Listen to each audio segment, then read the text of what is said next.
दोस्तों, बड़े दुख के साथ कहना पड़ रहा है कि आपकी और हम सब की दुआएं काम नहीं आई। 4 साल का मासूम बच्चा नरेश जो अपने घर के बाहर बने बोरवेल में गिरा था, उसको 6 घंटे के ऑपरेशन के बाद मृत अवस्था में बाहर निकाला है। फिलहाल पुलिस ने उसके शव को गुड़ामालानी स्थित मोर्चरी में रखवाया है और पूरे मामले को लेकर जांच पड़ताल की जा रही है। लेकिन विडंबना ये है कि जब बच्चा 4 बजे अपने घर के बाहर बने बोरवेल में गिरा और करीब 10 बजे तक बाहर निकाला गया, इस 6 घंटे के अंतराल के भीतर प्रशासन की ओर से लाया गया एक भी उपकरण ऐसा नहीं दिखा जिससे इस बच्चे को बाहर निकालने के लिए रेस्क्यू किया जाए। हालांकि सांचौर जिले के मेड़ा गांव से आए मादाराम सुथार और उनकी पूरी टीम ने लगातार उस बच्चे को जीवित बाहर निकालने के लिए कई सारे प्रयास किए, लेकिन बच्चा जो है वो धीरे धीरे पाइपलाइन जो बोरवेल की थी उससे नीचे चला गया था, जिसके कारण वहाँ पानी जो है वो ज़्यादा हो गया और डूबने से उस बच्चे की मौत हो गई थी। और उसके बाद उन्होंने अपने अलग अलग तरीके से देसी जुगाड़ किए और आखिरकार मृत अवस्था में बच्चे को बाहर निकाला। अब इस बात से अंदाज़ा लगा सकते हैं कि एक तरफ हम लोग चंद्रयान पर जाने की बातें कर रहे हैं, एक तरफ इस तकनीकी युग में कई सारे दावे कर रहे हैं, लेकिन ये तमाम दावे आज पोल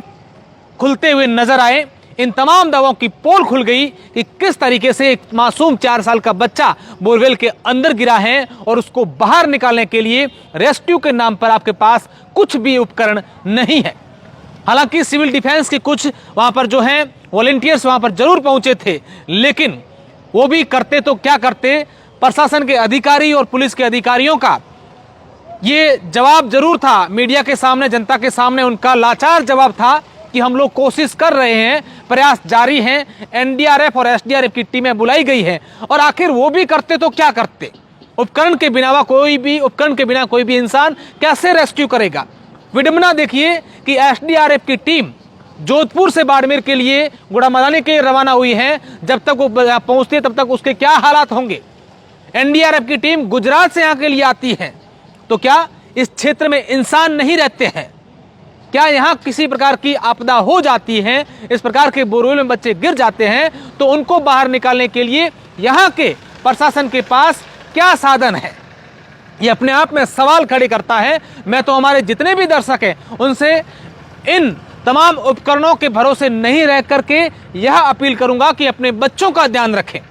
हो सके तो अपने घरों से थोड़ी दूरी पर बोरवेल इस प्रकार के खुदाएं, और साथ ही साथ सिर्फ बोरवेल ही नहीं, हम लोग आए दिन इस प्रकार की घटनाएं देखते हैं, वीडियो देखते हैं। बिजली के जो पोल होते हैं वहाँ बच्चे करंट की चपेट में आ जाते हैं। कई बार जो है सड़क हादसे, बच्चे सड़क पर खेलते हैं, गाड़ियाँ आ जाती हैं। कई बार लोग अपने छोटे छोटे बच्चों को बाइक पर बिठा करके चले जाते हैं, फिर वहाँ पर गिर जाते हैं। कई बार बच्चों को अकेला रास्ते किसी सामान लेने के लिए भेज देते हैं, तो वहाँ पर जो पशु होते हैं उनके कारण उन बच्चों की मौत हो जाती है। तो कहीं ना कहीं हमें भी जिम्मेदारी निभानी पड़ेगी, अपने बच्चों का ध्यान रखना पड़ेगा। लेकिन अगर किसी प्रकार की लापरवाही किसी से हो जाती है और अगर ऐसा बच्चा अगर